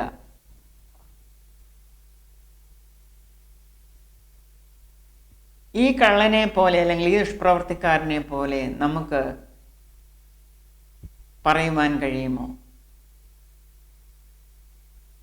എന്താണ് അയാൾ ചെയ്തത്? തൻ്റെ സഹോദര ദുഷ്പ്രവർത്തിക്കാരനെ ശാസിച്ചിട്ട് യേശുവിനോട് പറയുകയാണ്, യേശുവേ, നീ രാജ്യത്വം പ്രാപിച്ചു വരുമ്പോൾ എന്നെയും ഓർക്കണമേ എന്ന്.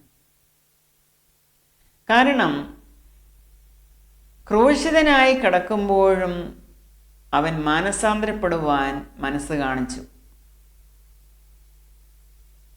അതുകൊണ്ടാണ് ദൈവം അവനെ പർദീസായിൽ പ്രവേശിപ്പിച്ചത്.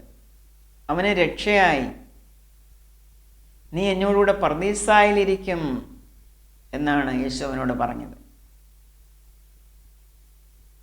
പ്രിയ സഹോദരങ്ങളെ, ഇന്ന് തനിക്കിനി രക്ഷയില്ല എന്ന് കണ്ട് ജീവിക്കുന്ന ധാരാളം ആളുകളുണ്ട്. ഞാൻ മഹാപാപിയാണ്, എനിക്ക് ഒരിടത്തും രക്ഷ കിട്ടില്ല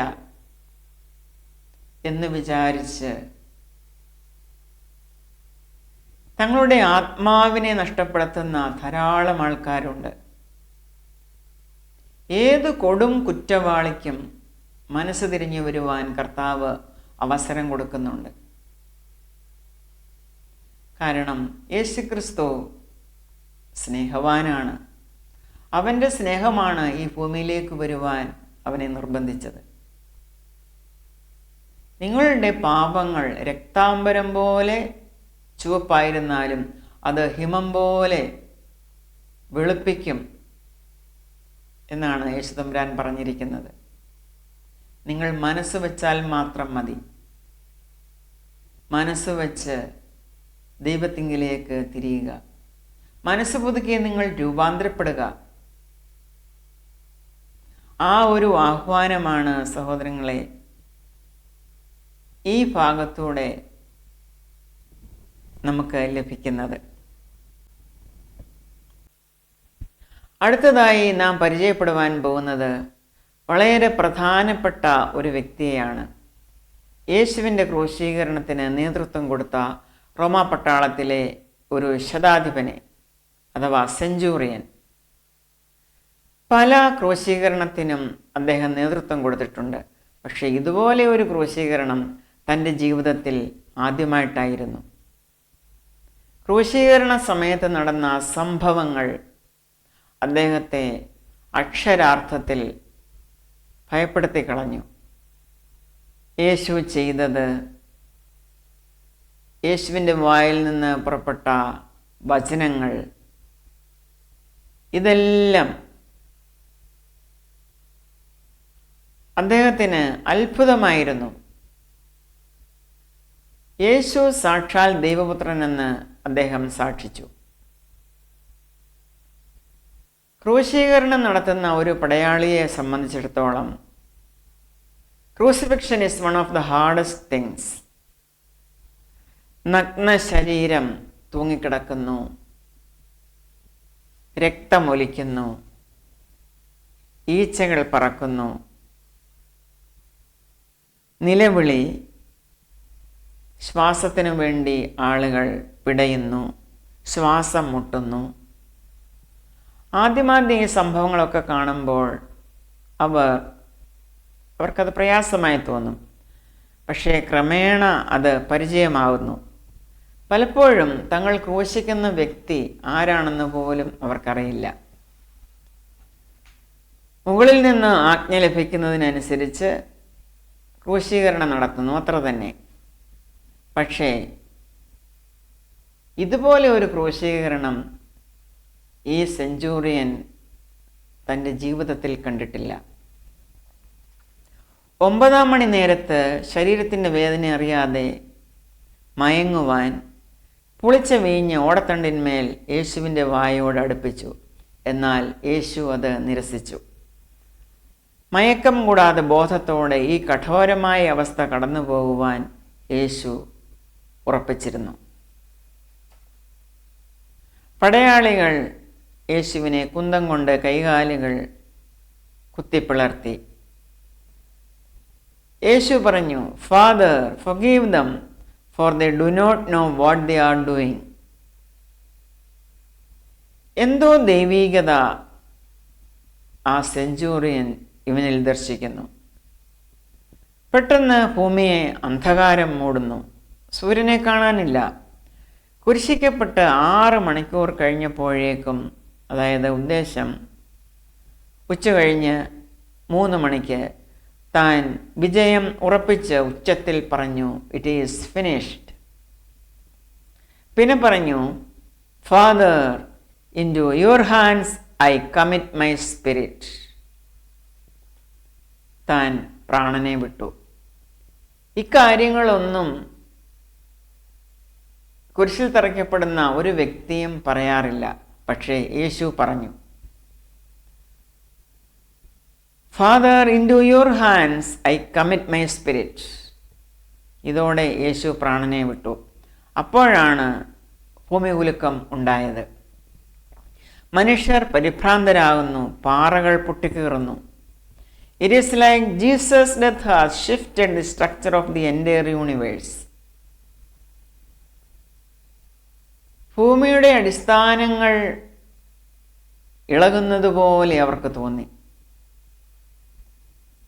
അവൻ ദൈവപുത്രനായിരുന്നു സത്യം എന്ന് ശതാധിപൻ സാക്ഷിച്ചു.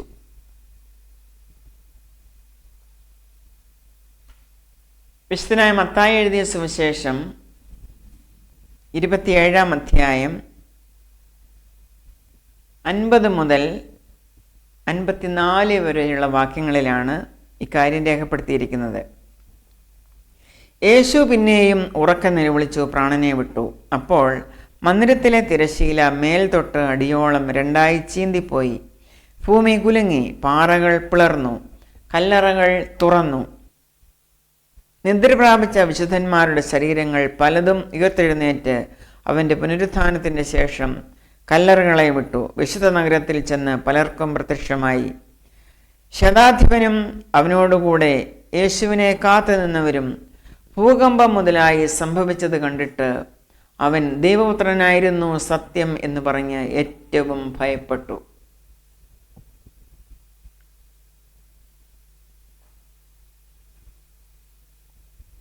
Saint John chapter 12 verse 32. ഞാനോ ഭൂമിയിൽ നിന്ന് ഉയർത്തപ്പെട്ടാൽ എല്ലാവരെയും എങ്കിലേക്ക് ആകർഷിക്കും. ഈ ശതാധിപന്റെ സ്ഥാനത്ത് നാം നമ്മെ തന്നെ ഒന്ന് നിർത്തിയാൽ എന്തായിരിക്കും നമ്മുടെ മനസ്സിനുണ്ടാകുന്ന ചേഞ്ച്? യേശുവിൻ്റെ മരണം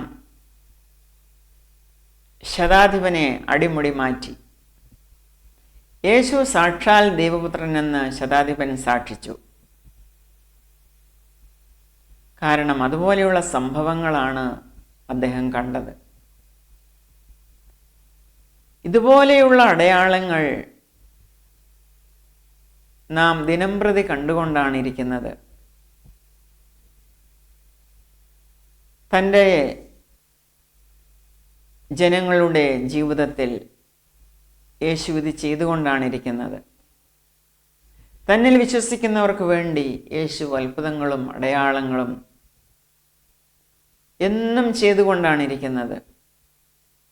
പക്ഷേ യേശുവിൻ്റെ അടയാളങ്ങളും അത്ഭുതങ്ങളും കണ്ടിട്ടും യേശുക്രിസ്തുവിനെ ഗൗരവതരമായി എടുക്കാത്ത ധാരാളം ആളുകളുണ്ട്.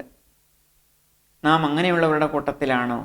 അതോ വിശ്വസിച്ച് യേശുക്രിസ്തു തന്നെ സാക്ഷാൽ ദൈവപുത്രനെന്ന് അവനെ സാക്ഷിക്കുന്ന ഈ ശതാധിപൻ്റെ കൂട്ടത്തിലാണോ? നാം ചിന്തിക്കേണ്ടിയിരിക്കുന്നു. യേശുവിനെ ഹൃദയപൂർവ്വം സ്നേഹിച്ചിരുന്നവരും എന്നാൽ യേശുവിൻ്റെ ക്രൂശീകരണാനന്തരം മാത്രം പരസ്യമായി അവനു വേണ്ടി നിലപാടെടുക്കുവാൻ ധൈര്യം കാണിച്ചവരുമായ രണ്ടുപേരെ അവസാനമായി നമുക്ക് പരിചയപ്പെടാം. അരിമത്യാക്കാരൻ ജോസഫും നിക്കോദീമോസും. ദൈവരാജ്യത്തിനു വേണ്ടി പ്രതീക്ഷയോടെ കാത്തിരുന്നവനായിരുന്നു ഈ ജോസഫ്. യേശുവിൽ വിശ്വസിച്ചിരുന്നെങ്കിലും സമൂഹത്തിലെ പ്രമാണികളെ പേടിച്ച് അവനത് പരസ്യമാക്കിയിരുന്നില്ല. നസ്രയത്തിൽ നിന്നുള്ള ആ റബിയായ യേശുവിനെ വിശ്വസിച്ചാൽ സന്നിധിയം സംഘത്തിലുള്ള തൻ്റെ ആ പ്രസ്റ്റീജിയസ് പൊസിഷൻ നഷ്ടപ്പെടുമെന്ന് കരുതിയായിരുന്നിരിക്കണം അത്. അങ്ങനെയായാൽ അതവൻ്റെ ജീവിതം തന്നെ ദുസ്സഹമാക്കും. യേശുവിൻ്റെ സ്ഥിതി പരിങ്ങലിലാകുന്നതിനനുസരിച്ച് ജോസഫ് തൻ്റെ സ്റ്റാൻഡ് പ്രകടമാക്കിക്കൊണ്ടിരുന്നു. യേശുവിൻ്റെ ക്രൂശീകരണത്തിന് അവർ ഉണ്ടാക്കിയ കൗൺസിലിന് ജോസഫിൻ്റെ സപ്പോർട്ടുണ്ടായിരുന്നില്ല. അത് നാം വ്യക്തമായി ലൂക്കോസിൻ്റെ സുവിശേഷം 23-ാം അധ്യായം 50-51 വാക്യങ്ങളിൽ കാണുന്നു. അവിടെ പറയുന്നു, ജോസഫ് അവരുടെ ആലോചനയ്ക്കും പ്രവൃത്തിക്കും അനുകൂലമല്ലായിരുന്നു എന്ന്. യേശു മരിച്ചു എന്നറിഞ്ഞപ്പോൾ ജോസഫ് ധൈര്യമായി മുമ്പോട്ട് വന്ന് പീലാത്തോസിനോട് യേശുവിൻ്റെ മൃതശരീരം ചോദിച്ചു. ഇനി നിക്കോദീമോസിൻ്റെ കാര്യമോ? യേശു പ്രസിദ്ധനായപ്പോൾ തന്നെ കാണുവാൻ, സംസാരിക്കുവാൻ ഇരുട്ടിൻ്റെ മറവിൽ യേശുവിൻ്റെ അടുത്തേക്ക് വന്നവനായിരുന്നു ഈ നിക്കോദീമോസ്. പലരും യേശുവിനെ കുറ്റം പറഞ്ഞപ്പോൾ നിക്കോദീമോസ് ധൈര്യത്തോടെ പറഞ്ഞു, ഒരു മനുഷ്യൻ്റെ വാമൊഴി ആദ്യം കേട്ട് അവൻ ചെയ്യുന്നത് ഇന്നത് എന്ന് അറിഞ്ഞിട്ടല്ലാതെ നമ്മുടെ ന്യായപ്രമാണം അവനെ വിധിക്കുന്നില്ലല്ലോ എന്ന്. അതായത് ആദ്യം യേശുവിന് പറയാനുള്ളത് നാം കേൾക്കണം, അതാണ് നിയമം എന്ന് നിക്കോദീമോസ് ധൈര്യത്തോടെ പറയുന്നു. അവസാനം ആ കുരിശിൻ ചുവട്ടിലും ആ ധൈര്യം കാണിക്കുന്നു നിക്കോദീമോസ്. He was willing to stand up and be counted. കുരിശിൽ നിന്നും യേശുവിൻ്റെ ബോഡി ഇറക്കാൻ ജോസഫിനെ സഹായിക്കുവാനും അങ്ങനെ ദൈവരാജ്യത്തിൻ്റെ ആ സന്ദേശവാഹകന് ഒരു ഡീസൻറ്റ് ബെറിയൽ കൊടുക്കുവാനും അവൻ തീരുമാനിക്കുന്നു. വളരെ ടെൻസ്ഡായിട്ടുള്ള ആ സാഹചര്യത്തിൽ ഇറ്റ് മൈറ്റ് ബി ഡേഞ്ചറസ്. എന്നാൽ ഈ രണ്ട് കൗൺസിൽ മെമ്പേഴ്സും രണ്ടും കൽപ്പിച്ച് ഇറങ്ങിത്തിരിച്ചു. ഒളിച്ചു കളിക്കുന്നതിലും ഭേദം തങ്ങൾ വിശ്വസിച്ച ഈ യേശുവിനു വേണ്ടി മരിക്കേണ്ടി വന്നാൽ മരിക്കാം എന്ന് അവർ രണ്ടുപേരും അങ്ങ് തീരുമാനിക്കുന്നു.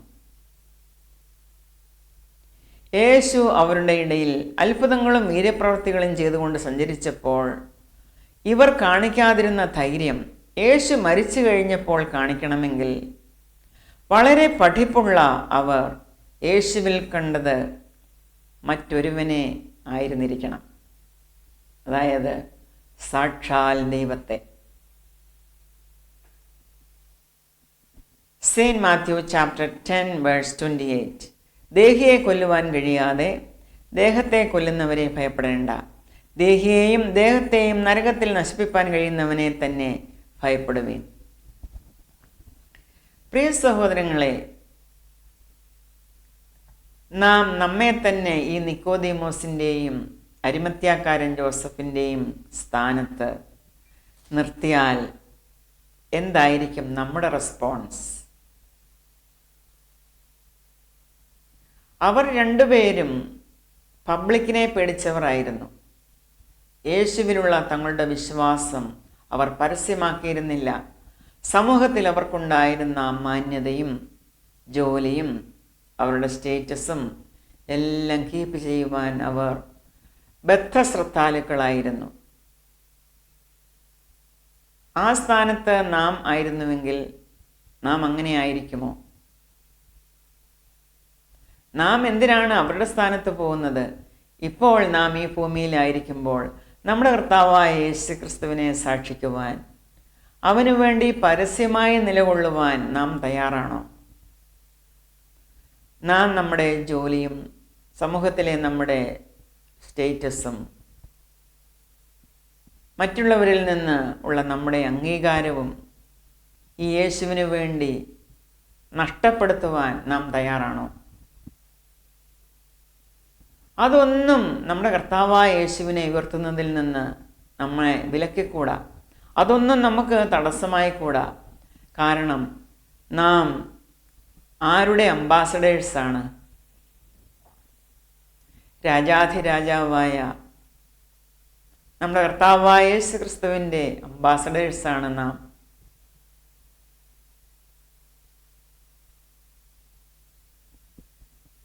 ആ ദൈവരാജ്യത്തിൻ്റെ ആ സ്റ്റാൻഡേർഡ് നാം ഈ ഭൂമിയിൽ കാണിക്കണം.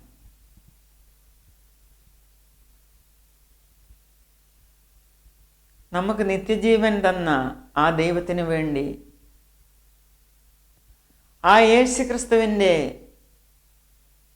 ആ ക്രൂശീകരണം നാം ധ്യാനിക്കുമ്പോൾ നമുക്ക് വേണ്ടി പങ്കപ്പാടുകളേറ്റ്, നമുക്ക് വേണ്ടി അടികളേറ്റ്, നമുക്ക് വേണ്ടി തുപ്പലേറ്റ്,